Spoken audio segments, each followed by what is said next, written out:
The pokies lobby, the poker machines lobby is coming after the whistleblower Troy Stolz and YouTube investigative comedian Friendlyjordies, Jordan Shanks.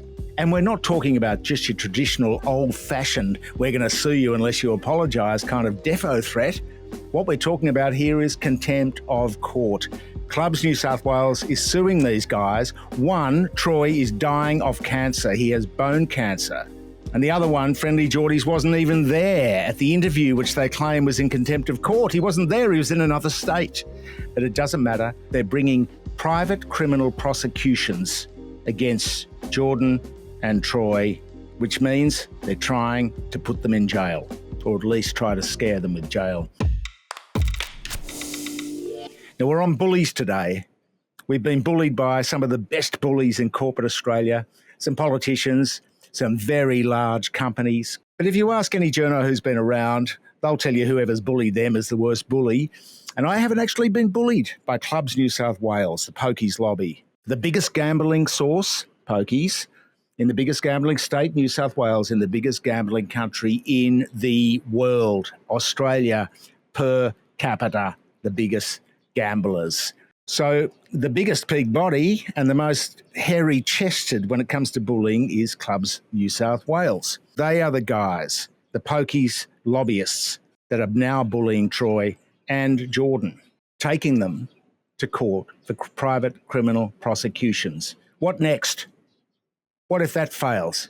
Will they appoint themselves as emissaries for the UN and take Jordan and Troy to The Hague, to the International Criminal Court? How far can they go, these guys? Well, it doesn't seem that they have much in the way of restraints on them because, you see, they're not regulated. You might think ASIC regulates them, the corporate regulator. No, they're not even registered with ASIC. And their financial statements, they're one big statutory disclosure, which they claim on their website to be public. In their governance statement, hand on heart, they claim that their financial reports are public documents. Well, they're not, because they're hiding behind their members' portal. Now, what they do when I ring them and say, can I please see your financial statements, is they just ignore it. They say, oh, hello, yes, okay, and just nothing. So you go in again, you send an email, oh, I rang, sorry, nothing. And the lawyers, Xenophon Davis, the lawyers for Jordan and Troy, they've asked for these supposedly public documents, and they've been given the bird too. So even in legal proceedings with a law firm whose clients are being sued by Clubs New South Wales, Clubs New South Wales still refuses to stump up its statutory financial information. And what are they hiding? Well, we suspect they're hiding a bit of tax avoidance because they're running Keno, which is a highly profitable gambling enterprise inside Clubs New South Wales, or they were in the last available accounts in 2019. That's one thing. Did they get a whole lot of JobKeeper despite their dazzling profits? What else are they hiding?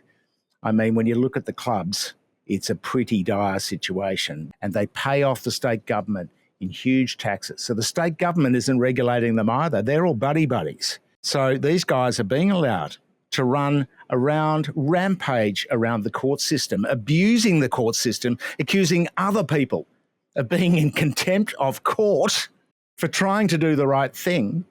Who's in contempt of court really here? Who is treating the court system contemptuously with their private criminal prosecutions? I mean, it is so bizarre in both cases, in the Friendlyjordies case and in the Troy Stolz case. Now, the reason that we want these financial statements, apart from the fact that it just illustrates the hypocrisy of this bunch of pokies lobbyists, that they won't even adhere to their own governance statement and make this statutory financial report available to the public. The reason we're doing it is because transparency is everything. And that's why we thought it was going out of fashion, the Rortswear, our slush clothing range. We thought with the departure of the Morrison government, the most corrupt government arguably in Australian history, and indeed Labor has done a fantastic job, no scent of corruption yet, but the fact is they've just announced their federal ICAC model this week, the NAC, we're calling it the SNAC, the secret National Anti-Corruption Commission.